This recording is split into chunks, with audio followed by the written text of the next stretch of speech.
Un saludo para todos mis seguidores de mi canal de YouTube. Aquí está el profe Yanquiel de vuelta para juntos seguir aprendiendo literatura y por supuesto darle continuidad a la propuesta que ya está en curso, que es el análisis de la novela El reino de este mundo de Alejo Carpentier. Hoy nos ocupan los capítulos siguientes.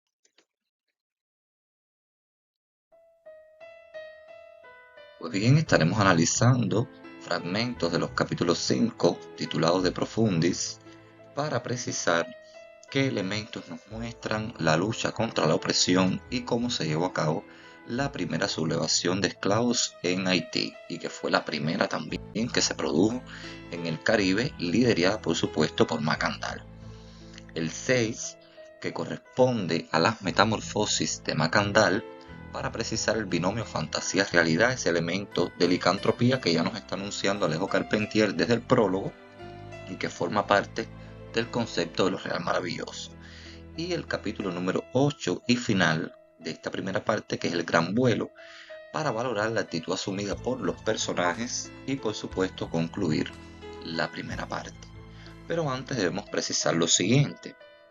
Y recordemos que el objetivo de Macandal desde el día de su fuga fue que con el descubrimiento de estas plantas venenosas y la realización de rituales vudú, el esparcimiento de recados por toda la hacienda, era que estaba organizando una sublevación que sería una lucha de forma incipiente, primitiva, porque se basa en el uso de estas plantas venenosas para acabar con la opresión de los blancos. ¿Qué ocurrió con este veneno? No solo se difundió entre el ganado, que ya lo habíamos visto en el capítulo anterior, ya que también arrasó con familias enteras y mucha gente de toda la comarca. Pues bien, el título de este capítulo, que es una muestra también de la inmensa cultura de Alejo Carpentier, proviene del latín y se refiere a la devoción de difuntos, a la invocación de las primeras palabras del Salmo de Penitencia que se dice en oraciones a difuntos. Recuerden que en la iglesia muchas palabras que se utilizan provienen del latín, de hecho el español es una lengua latina. ¿Qué nos sugiere entonces este título? Bueno, nos prepara para recibir la idea de la muerte. Tiene carácter religioso, pues se refiere al ritual católico privativo fundamentalmente para los blancos. ¿Qué nos dice Carpentier aquí? Dice que el veneno se arrastraba por la llanura del norte, invadiendo potreros y establos. No se sabía cómo avanzaba. El hecho era que las vacas, los bueyes, los novillos, los caballos, las ovejas reventaban por centenares, cubriendo la comarca entera de un inacabable hedor de carroña. Los más expertos herbolarios del cabo buscaban en vano la hoja, la resina, la savia, posibles portadoras del azote. Las bestias seguían desplomándose con los vientres hinchados, envueltas en un zumbido de moscas verdes. Antes de que la noticia fuese llevada a las fincas vecinas, otros propietarios habían sido fulminados por el veneno, que acechaban como agazapados para saltar mejor, en los vasos de los veladores, en las cazuelas de sopa, en los frascos de medicina, en el pan, en el vino, en la fruta y en la sal. A todas horas escuchabas el siniestro claveteo de los ataúdes. A la vuelta de cada camino aparecía un entierro. En las iglesias del cabo no se cantaban sin oficios de difuntos y las extremunciones llegaban demasiado tarde, escoltadas por campanas lejanas que tocaban a muertes nuevas. Fíjense cómo con el empleo de la descripción Carpentier logra este barroquismo que lo caracteriza. Es una descripción muy minuciosa, quizás un poco reiterativa porque es propio del barroco, y emplea un recurso expresivo que prolifera en cada una de sus descripciones, que es la imagen sensorial. Las imágenes sensoriales ayudan a construir una escena vívida desde lo visual, lo auditivo y lo olfativo. Así se construyen las escenas de la muerte y desolación cuando el veneno comienza a extenderse por todas las haciendas de la parte francesa de la isla de Santo Domingo. Estas reiteraciones del barroquismo carpenteriano producen sucesiones a medida que la campaña del envenenamiento avanza y se hace presente en las haciendas, afectando no solo a los animales, sino también a las familias de los colonos. La ofensiva del veneno propia de la cobra africana, de la temible cobra africana, está descrita de acuerdo con las peculiaridades atribuidas a la fuerza de la serpiente, que también pertenece al culto del vudú, quien es la expresión de todo lo solapado, se mueve en silencio, ondula, no puede ser controlado y tiene absoluto dominio sobre la vida. Por eso el autor nos continúa diciendo: seguía rectando, bajando por las chimeneas de las cocinas, colándose por las rendijas de las puertas cerradas, como una incontenible enredadera que buscara las sombras para hacer de los cuerpos sombras. Seguía diezmando familias, acabando con gentes y crías, seguía alcanzando el nivel de las bocas por las vías más inesperadas.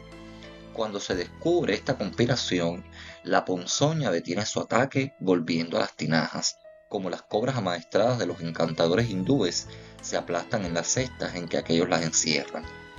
Todo este capítulo, en que se narra esta pavorosa experiencia, llamado irónicamente de Profundis, es un doble juego alusivo a un texto religioso y al surgimiento del veneno de abismos ignorados y misteriosos. Nos pone por una parte ante el terror que en realidad sintieron los blancos ante el caso más serio de envenenamiento colectivo intentado hasta entonces por los esclavos, pero por otra parte, el capítulo nos muestra también la visión o interpretación que del hecho pudieron tener los adeptos del vudú, aunque ellos mismos colaboraron con Macandal, en quien reconocían al Señor del Veneno, y a quien los dioses mayores habían dado investidos poderes extraordinarios. Por eso es que sentencia Alejo Carpentier: era el Señor del Veneno. Dotado de suprema autoridad por los mandatarios de la otra orilla, había proclamado la cruzada del exterminio, elegido como estaba, para acabar con los blancos y crear un imperio de negros libres en Santo Domingo. Ese era el objetivo fundamental de esta sublevación que le posibilitó a Macandal transitar de esclavo a líder de sublevación. Pues bien, ¿cómo fue descubierta esta fechoría, por así decirle? Bueno, ante el desconocimiento de los franceses de la procedencia del veneno y sus deseos de hacer averiguaciones al respecto, un día cierto esclavo por miedo a ser dado de baja, habló y delató a Macandal. Explicó que había sido investido con poderes del más allá y que su objetivo era crear un reino de negros libres, matando a todos los blancos para cumplirlo. A este esclavo llamado el Fulapatizambo lo amenazaron con poner una carga de pólvora encendida en su trasero. Aquella misma tarde todos se movilizaron para dar caza a Macandal. La llanura hedionda, a carne verde, a pezuñas mal quemadas, a oficios de gusanos, se llenó de ladridos y de blasfemias. Luego de esta delación, la muerte recobró su vida normal, ya que Macandal se había escondido por temor a que lo persiguieran.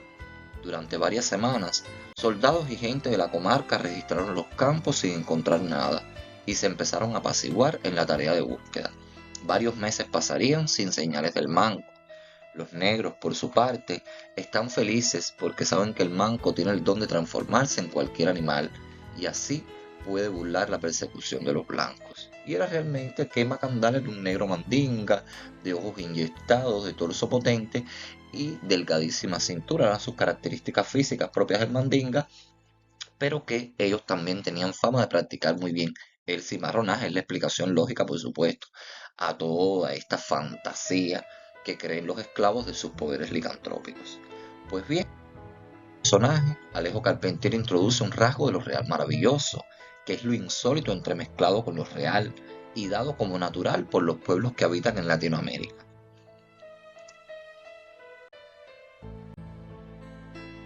¿Qué ocurre entonces en el capítulo número 7? Dice: de noche, en sus barracas y viviendas, los negros se comunicaban con gran regocijo las más raras noticias. Una iguana verde se había calentado el lomo en el techo del secadero de tabaco. Alguien había visto volar, a mediodía, una mariposa nocturna. Un perro grande, de erizada pelambre, había atravesado la casa a todo correr, llevándose un pernil de venado. Un alcatraz había alargado los piojos tan lejos del mar al sacudir sus alas sobre el emparrado del traspatio. Fíjense cómo estos aspectos de la realidad se interpretan a la manera de los esclavos. Si analizamos este problema, quizás la mariposa fue molestada en su lugar de descanso y por tanto tuvo que salir volando, pero la interpretación que hace el hombre es diferente, debido a la inverosimilitud de los sucesos y a las actitudes que han asumido estos animales según se trata. Pero la fuerza de la fe es tan grande que ellos están convencidos que ese es Macandal. Por eso el autor sigue diciendo que todos sabían, fíjense, no pensaban, no creían, sino que sabían, que estaban convencidos de que la iguana verde, la mariposa nocturna, el perro desconocido, el alcatraz inverosímil, no eran sino simples disfraces. Dotado del poder de transformarse en animal de pezuña, en ave, pez o insecto, Macandal visitaba continuamente las haciendas de la llanura para visitar a sus fieles y saber si todavía confiaban en su regreso. De metamorfosis en metamorfosis, el manco estaba en todas partes, habiendo recobrado su identidad corpórea al vestir trajes de animales. Con alas un día, con agallas otro, galopando o reptando, se había adueñado del curso de los ríos subterráneos, de las cavernas de la costa, de las copas de los árboles, y reinaba ya sobre la isla entera. Fíjense cómo el dominio que tuvo Macandal por sus cualidades sobre todos ellos, y que por supuesto eso hizo que el día de su ejecución se obrara un milagro. Los negros sabían que Macandal no se había escondido, sino que se ponía disfraces de animales para camuflarse y así vigilar las acciones. Ahora sus poderes eran ilimitados, podía convertirse en lo que quisiera. Además, una negra parió un hijo con cara de jabalí, todo por obra suya. Algún día el manco daría la señal para la insurrección negra, y ese sería el día en que los blancos caerían de sus sitios. Pero incluso así, pasaron 4 largos años de espera. Se supo entonces que Macandal habría vuelto nuevamente a su faceta de hombre, escondiéndose en su guarida. Macandal hizo creer a millares y millares de esclavos en Haití que tenía poderes licantrópicos, que podía transformarse en ave, que podía transformarse en caballo, en mariposa, en insecto, en lo que quisiera, y promueve con ello una de las primeras revoluciones auténticas del Nuevo Mundo.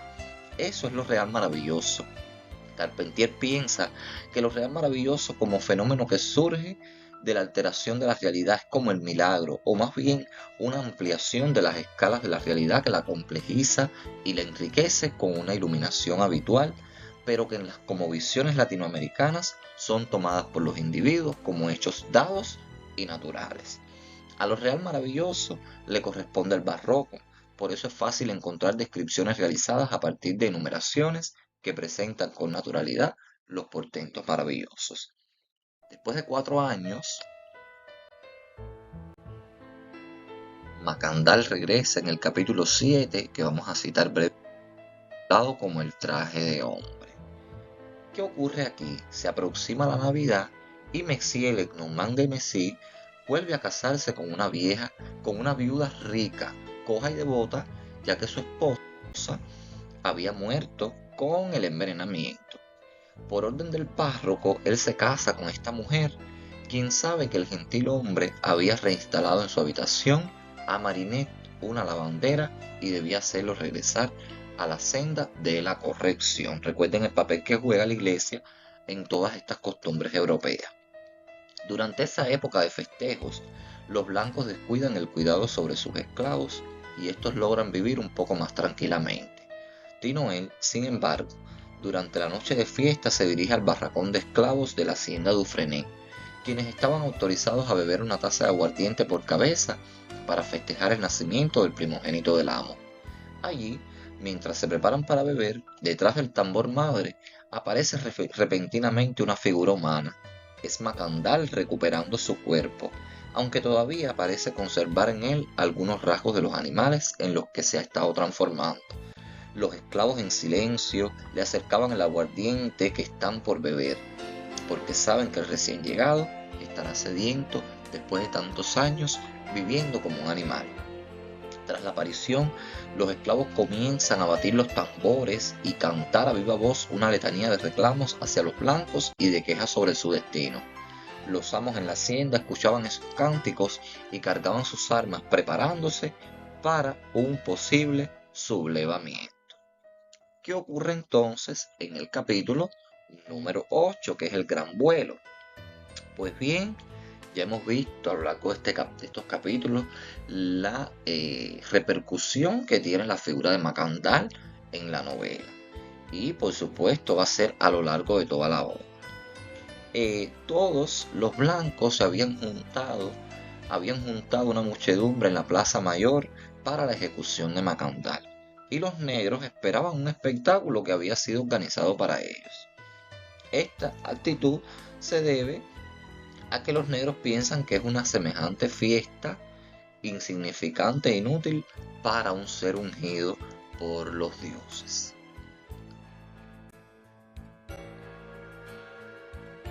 Los amos interrogaron las caras de sus esclavos con la mirada. Ya traían a Macandal para adosarlo a poste de torturas, los blancos brindaban y, en medio de aquel silencio que sonaban las cajas militares como todo un espectáculo, los negros mostraban una despechante indiferencia. ¿Qué sabían los blancos de cosas de negros?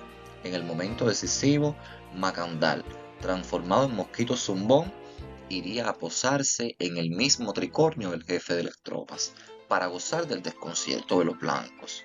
Eso era lo que ignoraban los amos.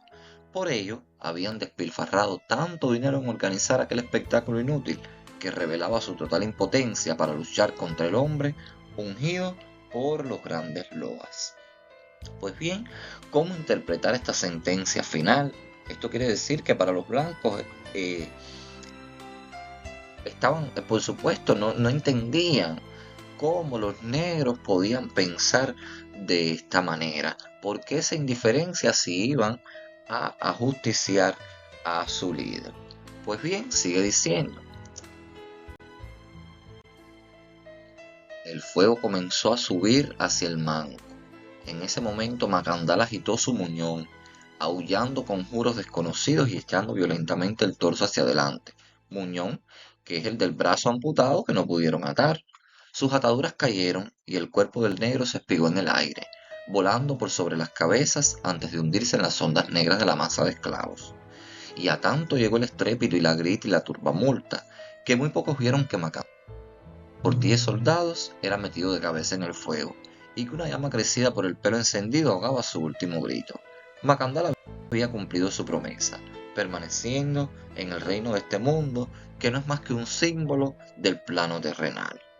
Ahora bien, esto demuestra, es decir, en realidad Macandal es quemado vivo delante de millares de ojos expectantes que, imbuidos de la fe colectiva, creyeron ver el cuerpo del negro volando por sobre las cabezas, en lugar del montón de cenizas a que fue reducido en la hoguera. La fe de los esclavos en los poderes del rebelde Mandinga es que lo hacen suponer que Macandal había cumplido su promesa, permaneciendo en el reino de este mundo. A cada paso de la novela nos vamos a encontrar con este fenómeno estético. Esto demuestra la ficción en su alto vuelo en la novela. Además, el mismo decursar del tiempo hace que la obra de este escritor se base en el anhelo de destruir el tiempo, pero en realidad lo que secretamente desea es que el tiempo se cumpla, que el tiempo cese por medio de su propia extenuación, que todas las etapas se desarrollen como modo de que el tiempo se detenga. Lo que finalmente le importa es haber descubierto una dimensión esencial del hombre, la historia que aprisiona, la tendencia a huir de ese presente de esclavo, el uso de la imaginación como modo de escape y la creación de la historia en esta búsqueda, que va trocando en desengaño y cae en la traición. La segunda pérdida del paraíso, estructura que se repite de una a otra época, ciclo que retorna, imposibilidad de evadir el presente, de buscar la salida y así la historia de los blancos y todos majestuosos.